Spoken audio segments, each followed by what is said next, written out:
اس پارے میں 4 صورتیں ہیں۔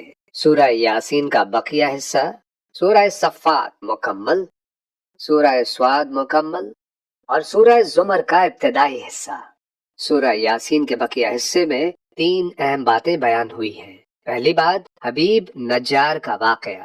سورہ یاسین کے بقیہ حصے میں ہمیں ایک سچے دائی حبیب نجار کا واقعہ ملتا ہے، جس کی قوم نے نبیوں کو جھٹلایا تو حبیب نجار نے لوگوں کو سمجھانے کی کوشش کی، مگر انہوں نے اس کی بات نہ مانی اور اسے شہید کر دیا۔ مگر دیکھیے، جنت میں پہنچ کر بھی اس کا دل اپنی قوم کے لیے تڑپتا رہا کہ کاش میری قوم جان لیتی کہ اللہ نے مجھے کیسی نعمتیں عطا کی ہیں اور کس عزت سے نوازا ہے۔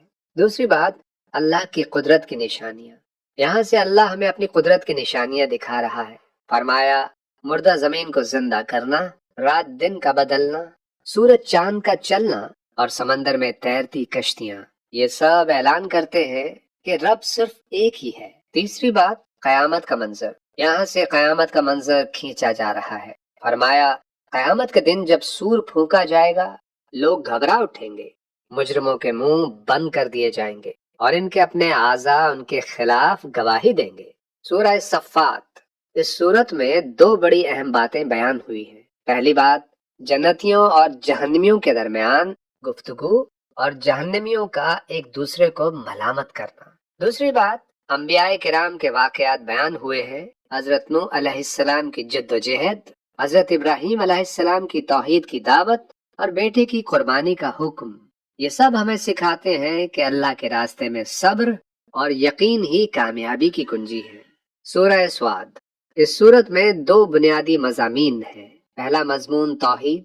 فرمایا، زندگی اور موت سمیت کائنات کا پورا نظام صرف ایک اللہ کے اختیار میں ہے۔ دوسرا مضمون رسالت۔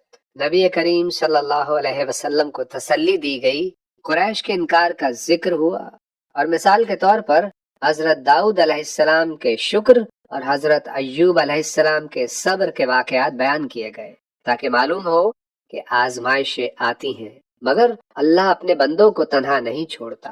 سورہ زمر کا ابتدائی حصہ۔ اس میں 2 اہم باتیں بیان ہوئی ہیں۔ پہلی بات، قرآن کی عظمت اور اس کی حقانیت۔ دوسری بات، توحید کی وضاحت۔ فرمایا، اللہ تعالیٰ انسان کو ماں کے پیٹ میں کئی پردوں میں پیدا کرتا ہے، اور فرمایا کہ مشرک کی مثال اس غلام کی طرح ہے جس کے کئی مالک ہوں، اور موحد کی مثال اس غلام کی طرح ہے جس کا ایک ہی مالک ہو۔